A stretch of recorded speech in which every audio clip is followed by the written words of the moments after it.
Hello everyone.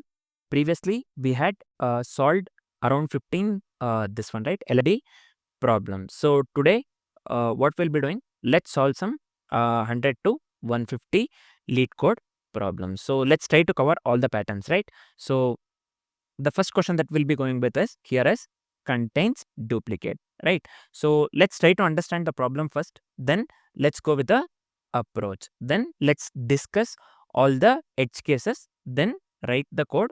Finally we'll be discussing about the time and space complexity, right?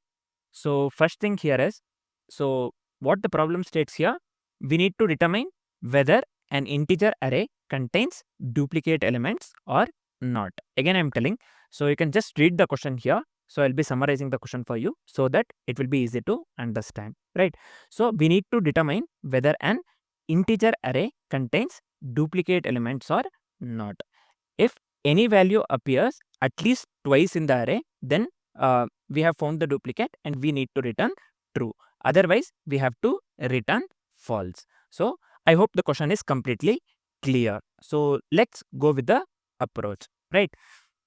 So let's discuss about the input first. So input, basically it is an array of the integers nums. You can clearly see here input is array of integers nums, and what is the output that we are expecting here?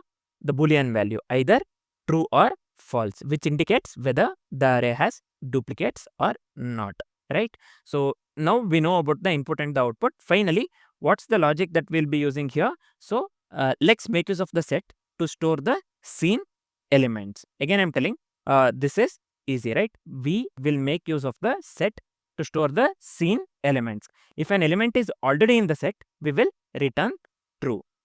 Otherwise, we will add it to the set, right? If no duplicates are found, by the end, we will be returning false. So this will be the logic. So this we will understand while we write the code. Initially, let's discuss the edge cases, then let's start writing the code, right? So let's move to the edge cases.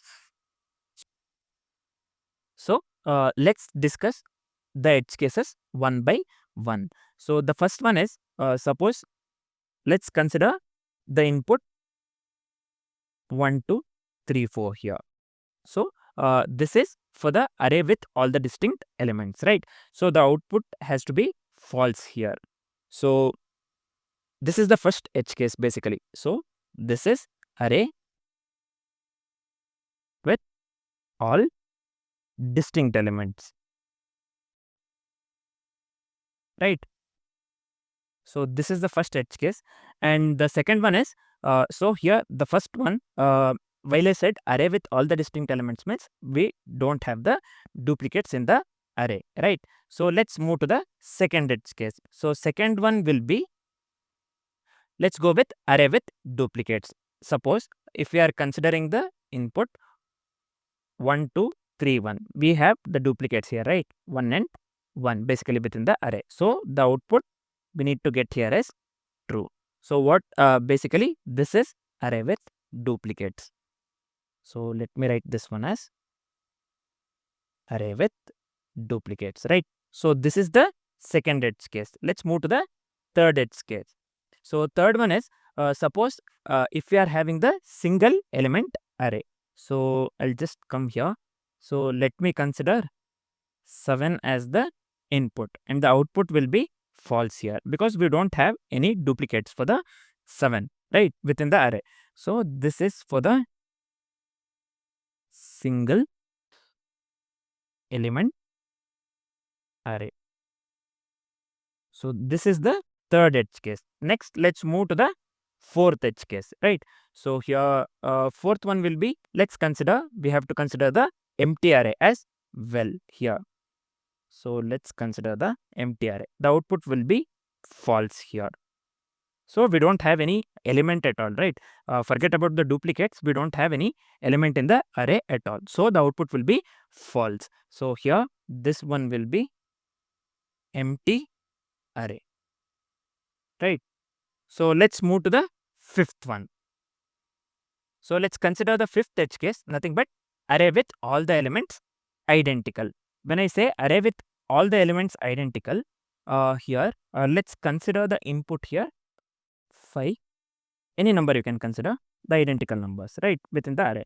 So here all the elements within the array are identical, right? So we have found the duplicates, right? So the output will be true for this one.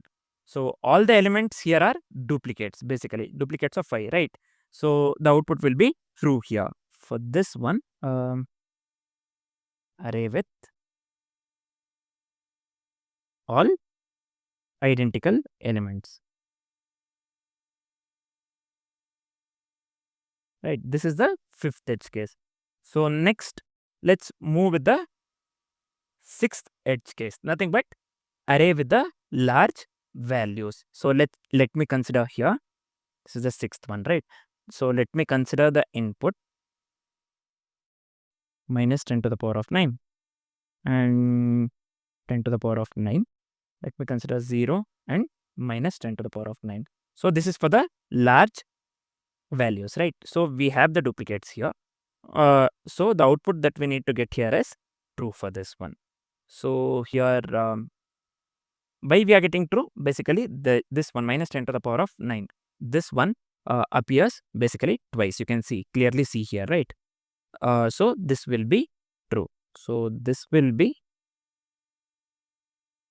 array with large values,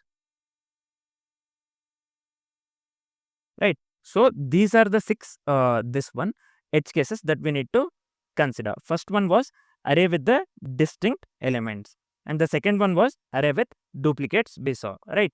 The third one was basically single element array. This one also we saw.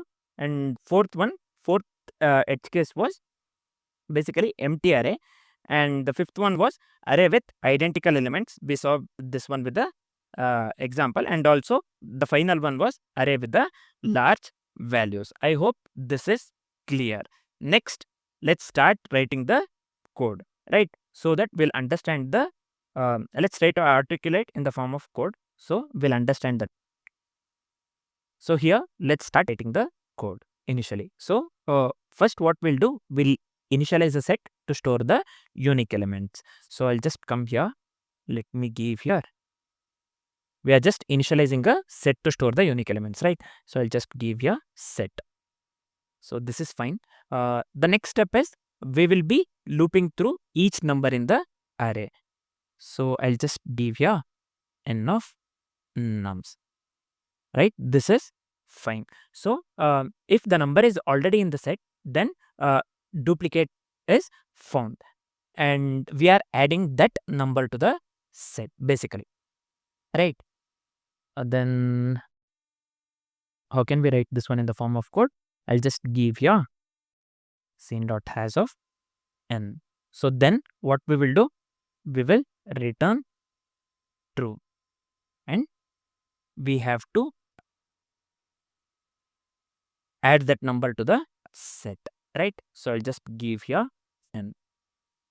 So finally, if no duplicates are found, after checking all the elements, then we will be returning false. We have to return false, right? If no duplicates found. So I'll just give here return false. So this is it. Let me format this one. Let me run the code first.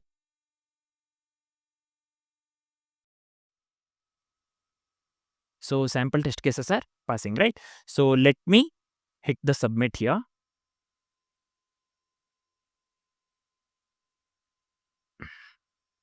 So yeah, this is fine, right? This works absolutely correct.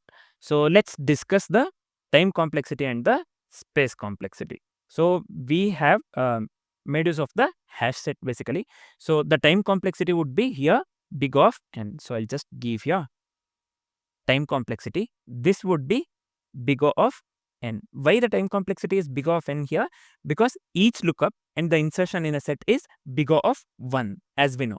And we are iterating through the array only once. Here you can clearly see we are iterating through the array once. So the overall time complexity would be big O of n.